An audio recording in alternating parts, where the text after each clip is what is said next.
Buenas tardes, muchas gracias.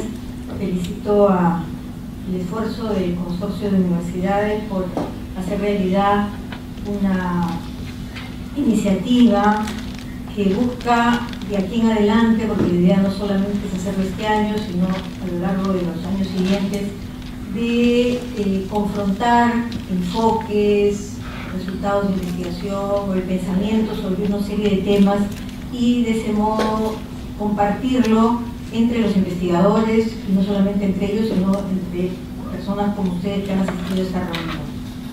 El tema que yo he propuesto para esta exposición es un tema que hoy día se ha convertido en un tema de dominio público. Quiero decir, ¿qué hacer con las tecnologías? ¿Qué hacer con los celulares? ¿Qué hacer con Internet? ¿Cómo influye todo esto en la educación? ¿Qué es lo que viene ocurriendo? Nosotros tenemos en la Universidad de Lima una línea de investigación y un grupo de investigación que viene trabajando sobre estos temas hace ya varios años. Inicialmente en relación a los medios que fueron dominantes en su momento, como fueron la televisión, la radio, el cine, y luego en relación a los medios digitales, digamos, o sumando todos estos y tratando de entender cuál es la relación que se da en nuestro país entre la gente más joven, usuaria de estos medios, y cómo esto está incidiendo de alguna manera en su educación, en sus procesos de aprendizaje y otros. Este tema, como señalaba, es tratado desde el lado comercial, ¿verdad? Desde el lado de las empresas, desde el lado de cómo dotamos de computadoras a las aulas, pero el enfoque que quiero darle y que le hemos venido dando está mucho más relacionado con entender cómo cambia la educación hoy día, qué es lo que cambia en la educación, qué reto supone esto para los educadores, para la escuela y para el futuro de la educación. En ese sentido, digamos, creo que hay que tener en cuenta algunas cuestiones importantes, ¿no? Cuando hablamos de Internet y cuando hablamos de estas tecnologías, en realidad no debemos pensarlas desde las tecnologías, sino desde las formas de comunicación, acceso al conocimiento y formas de aprendizaje que suscitan. Buena parte de los errores en los enfoques están relacionados con que solamente se ve las tecnologías, que solamente se enfocan estas como tecnologías y no como formas de comunicación. Y en ese sentido hay una mirada muchas veces bastante restrictiva, y eso se expresa en las medidas que se adoptan en la educación, en las políticas educativas.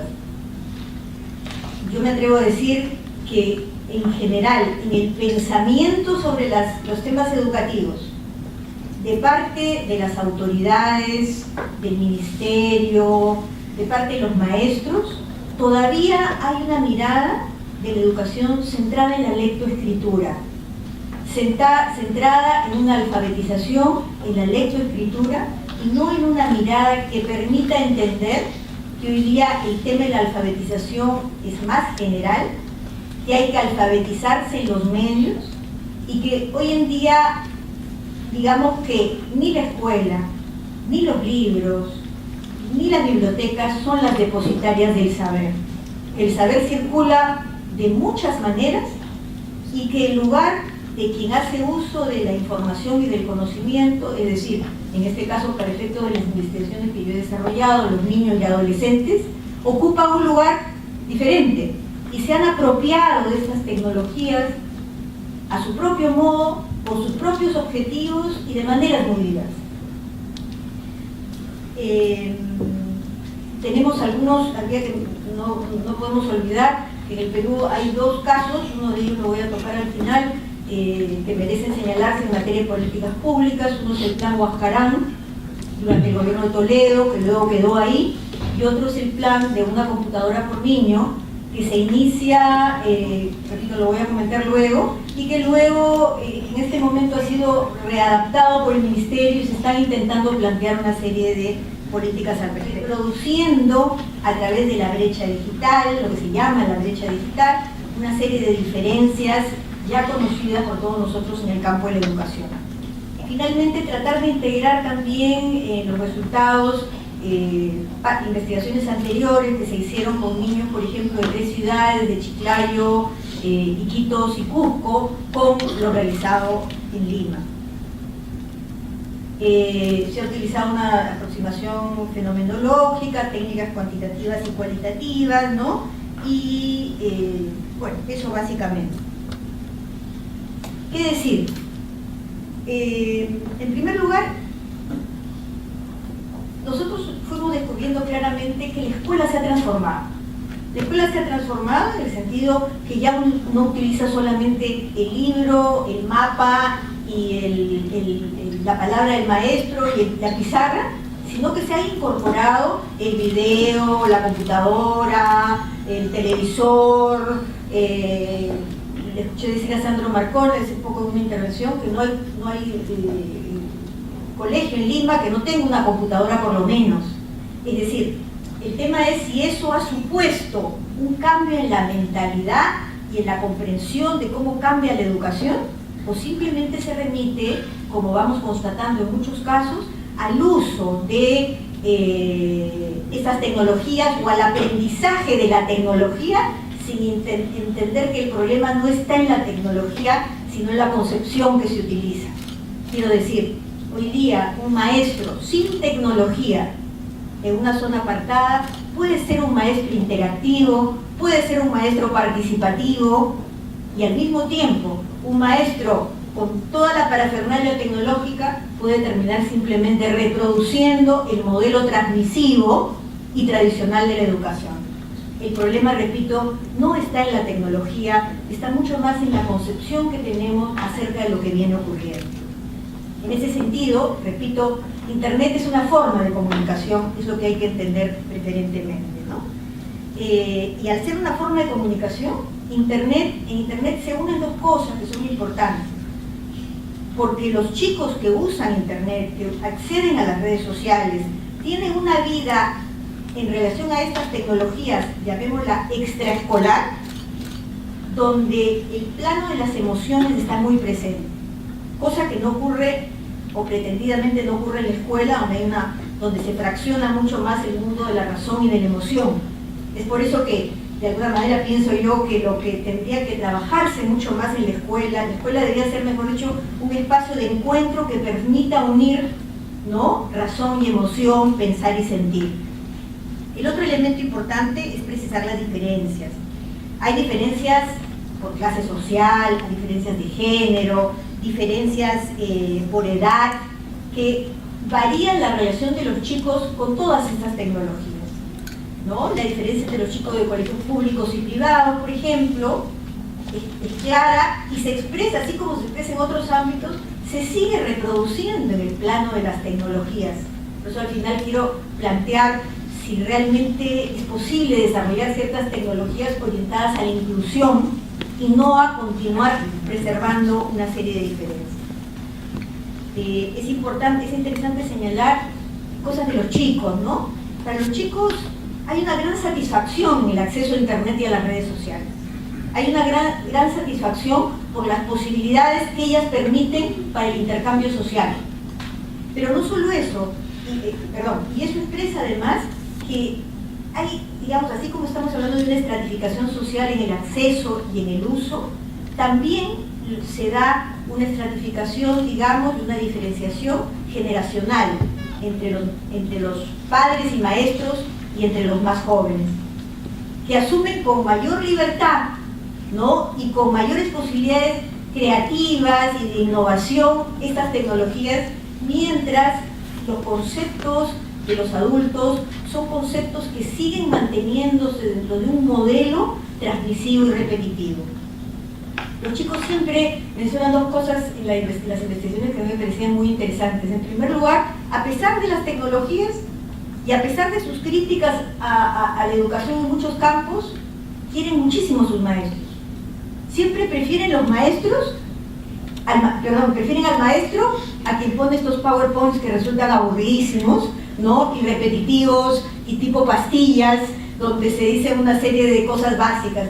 Los chicos aprecian al maestro porque aprecian el contacto personal, la experiencia del maestro. Pero además se menciona a través de la investigación que siempre son chicos que señalan que aprenden a través de las imágenes y que las imágenes les permiten una serie de aprendizajes que ellos no podrían tener solamente desde la palabra del otro. Y esto es bien interesante porque hay toda una, digamos, toda una literatura que señala que las imágenes pueden ser nocivas, que las imágenes pueden ser muy rápidas, que las imágenes pueden traer una serie de consecuencias negativas sobre los chicos.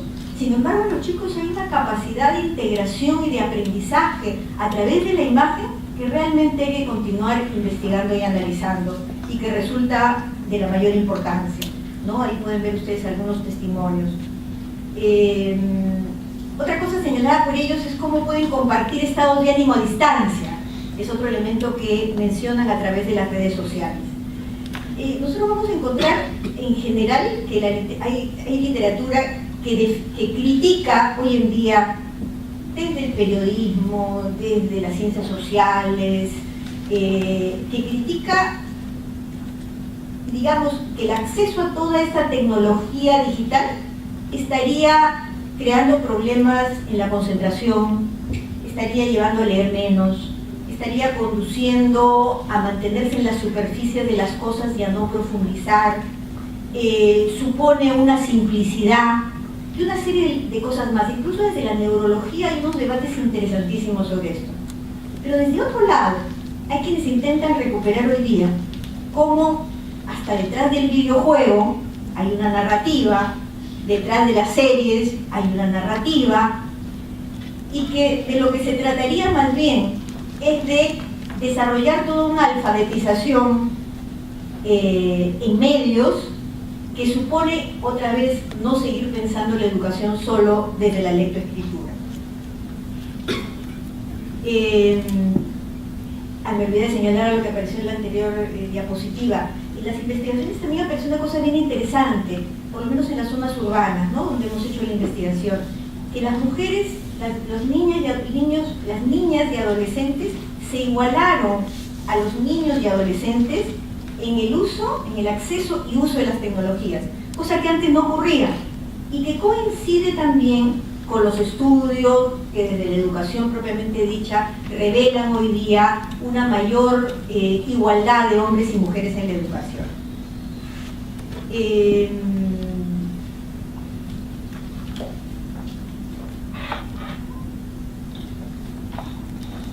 ¿De qué estamos hablando cuando hablamos de la alfabetización de nuevos medios?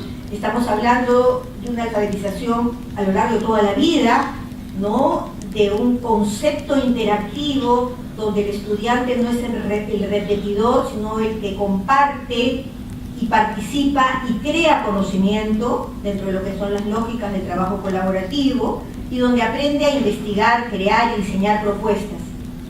Y es por eso, y esto por supuesto no es el e-learning, porque el e-learning en realidad lo que hace es reproducir los modelos anteriores, ¿no? Una investigación sobre el programa Una computadora por niño, realizada por la profesora Ana María Cano, señala que este proyecto, que se empezó en 2006 y donde se han comprado alrededor de 850.000 XO que han sido entregadas inicialmente a escuelas rurales unidocentes, a las más pobres. ¿Con qué propósito? Con el propósito de igualar un poco las oportunidades de los chicos en las zonas más pobres. Los resultados de estas investigaciones también han salido otras investigaciones publicadas, me parece alguna por la Universidad del Pacífico, señala básicamente lo siguiente, ¿no?, que no ha habido un concepto pedagógico en el uso de las XO, que el maestro no ha sido considerado un elemento fundamental ahí, porque se le ha capacitado muy pobremente y básicamente en el uso de los programas, y no en entender esto que yo decía al inicio, y es el nuevo concepto con el cual hay que pensar la educación, que ha traspasado totalmente los muros de la escuela. y por eso la evaluación del BID, por ejemplo, señala que no hay evidencia de que haya mejorado el rendimiento en matemática y lenguaje con el uso de las XO, aunque sí de algunas habilidades generales. No está claro qué son las habilidades generales, pero yo sospecho que son habilidades que tienen que ver con la comunicación, y eso definitivamente no sería nada mal. Conclusiones. Brevemente, porque estoy sobre el tiempo. Yo diría que mis principales conclusiones son las siguientes, ¿no? En primer lugar, que si bien prevalece la concepción instrumental de los medios, que reduce, como señalamos,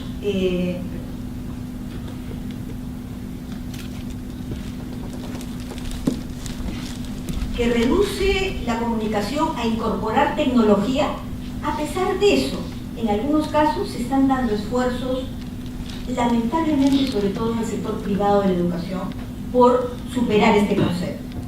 Ahora, eso significa que se reeditan los procesos de exclusión dentro y fuera de la escuela, lamentablemente, y que los sistemas educativos están bastante retrasados con respecto a las prácticas de quienes usan, acceden y se comunican a través de las tecnologías, y que en ese sentido las políticas de inclusión deben estar orientadas no solamente a facilitar la técnica o a facilitar los aparatos, sino básicamente a sensibilizarnos a todos en lo que esto significa y a capacitar a los maestros en procesos de educación colaborativa, interactiva, que permitan que el uso de la tecnología simplemente oriente estos nuevos propósitos. Muy pobre en nuestro país. Hay que seguir investigando, hay que conocer cuáles son los discursos y las valoraciones de los maestros, de los padres de familia, ya no tengo tiempo de hablar de ellos, de los maestros, de los padres de familia, de los propios chicos respecto a lo que viene ocurriendo, y desarrollar investigaciones cuantitativas y cualitativas que nos permitan entender estos procesos. Asimismo, seguimiento a buenas prácticas, entre otras cosas, ¿no? Y finalmente, creo que debiéramos desarrollar algo en el cual nosotros creemos en la universidad y en este grupo de investigación, que es un campo que vincule la comunicación y la educación, que están divorciadas todavía, pero sin embargo, si nosotros pensamos en lo que es el futuro de la educación básica y escolar, como también universitaria, tenemos que ver que el problema no pasa por ordenamientos curriculares, contenidos de cursos, pasa mucho más por maneras de pensar, por metodologías, por procedimientos de aprendizaje, y en esto, digamos, la comunicación vista desde esta perspectiva puede ser sumamente importante. Muchas gracias. Hay una serie de razones o de justificaciones para que los estudiantes no participen, ¿no?, de en los consejos, y se subestima su aporte. Aquí una frase muy concreta que creo que revela justamente, dicho por un director de una de las escuelas, que revela justamente esta desconfianza en los procesos de participación de los padres y alumnos. Dice, no pienso de que un profesor de repente puede participar, pero eso que participe un alumno o que participe un padre de familia, a veces el alumno desconoce ciertas cosas y puede ver cosas que nosotros, hay cosas privadas dentro de todos los directivos, ¿no? Y eso puede salir y el alumno desconoce, ¿no? Ahora, el padre de familia no son ni siquiera instruidos, entonces, ¿qué nos pueden aportar? ¿No? No nos pueden aportar nada. Me es incómodo ver a una madre de familia que en vez de aportar habla como si estuviera en el mercado, habla, no tiene manera de expresarse, ¿no? Entonces, vemos cómo dentro de esta dinámica los directores se sienten amenazados, ¿no?, por la participación de los padres, o los subestiman en sus posibilidades de participación. Aquí hay otras citas más, yo no las voy a leer por la cuestión del tiempo, pero hay un tema de una serie de tensiones que se dan cuando queremos promover e incluir la participación en la gestión y en la toma de decisiones de otros sujetos que no son los directivos o los profesores.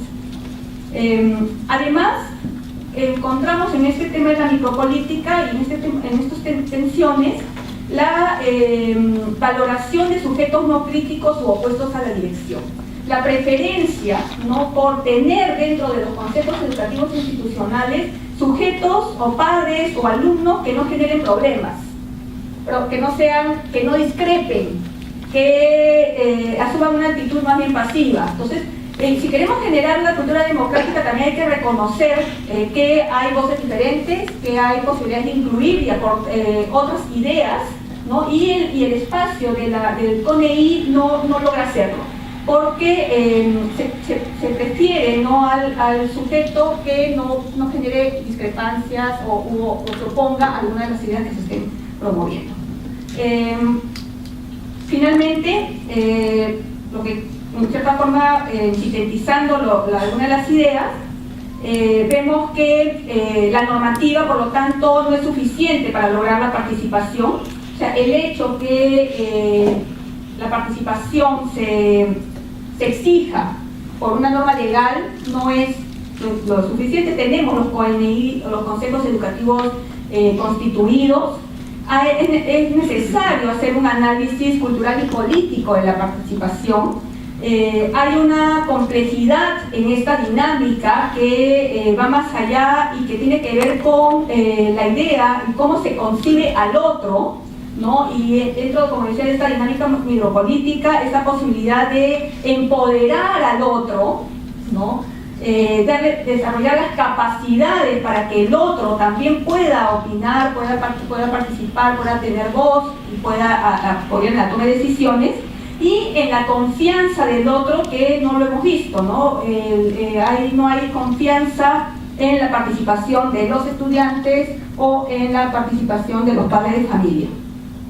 Por otro lado, la participación ha estado centrada en estas cuestiones logísticas, administrativas y financieras. Es interesantísimo ver la cantidad de reuniones que se realizan en los consejos educativos institucionales para discutir temas que no son importantes dentro de una perspectiva pedagógica, ¿no? Temas de, como decía hace un rato, de quejas, temas de si el kiosco funciona o no funciona, temas de contrataciones, ¿no? Y que dejan de lado esa mirada a los aprendizajes, a lo pedagógico, como decía hace un rato. Y finalmente, el reconocer estas tensiones, ¿no?, en la participación de los diferentes sujetos en la gestión. Esto trae detrás de los procesos de participación al interior de la escuela todas unas prácticas con malestares, temores, resistencias a la participación de los otros, insatisfacciones, la no valoración de las capacidades. Entonces, creemos que para poder ir generando, ¿no?, una cultura participativa dentro de la organización, es necesario confiar y empoderar, ¿no?, a los diferentes miembros, a los alumnos, a los padres, y a los personal, a los docentes, dentro de las decisiones que se toman. Gracias. Los propios docentes reconocían que no estaban preparados para enseñar a esos niños y en esos contextos, como vamos a ver ahora en algunos testimonios. El Colegio de Fe y Alegría en Ispicanchi, que fue uno de los colegios estudiados y que estaba en realidad en el casco urbano de Andahuaylías, ofrecía más y exigía ciertos aportes y comportamientos a las familias. La selección o autoselección de las familias como consecuencia de estas exigencias del colegio había generado una sintonía en valores y expectativas entre el colegio y estas familias. Se apreciaba un clima institucional y pedagógico más favorable que en las otras escuelas. Algunos testimonios, ya. Ustedes pueden leerlos, en fin, pero rápidamente, una madre en Ispicanchi que nos decía: yo no puedo enseñarle a mis hijos porque anteriormente no nos enseñaban a nosotros. Por ejemplo, yo me quedé en primer grado, así no puedo enseñar a mis hijos las tareas, ¿no? El profesor que decía: los niños vienen así, no sé por qué serán así, no hablan. Antes era peor, pero así son, tímidos. Finalmente un profesor dice, a mí no me orientaron para enseñar cuatro grados a la vez. ¿Dónde? Nadie me dijo, vas a enseñar 4 secciones, 5 secciones. Nadie me dijo. Tampoco me dijeron, vas a enseñar quechua, ahora te vamos a enseñar quechua. Yo así, solo en castellano me enseñaron, pero solo para una sección. En cambio, en el colegio de Fe y Alegría, vemos una madre de familia que dice, en todo aspecto tendría que diferenciarse este colegio de otros. Uno, porque de repente está bien implementado el colegio, en los docentes mismos, de que están de repente tras de las capacitaciones, todo el día están, porque el director les exige.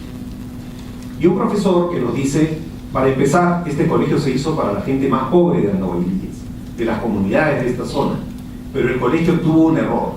La presión por la participación de los padres de familia para las faenas hizo que mucha gente de las comunidades más bien se alejara, porque había multas, había que pagar ciertas cosas.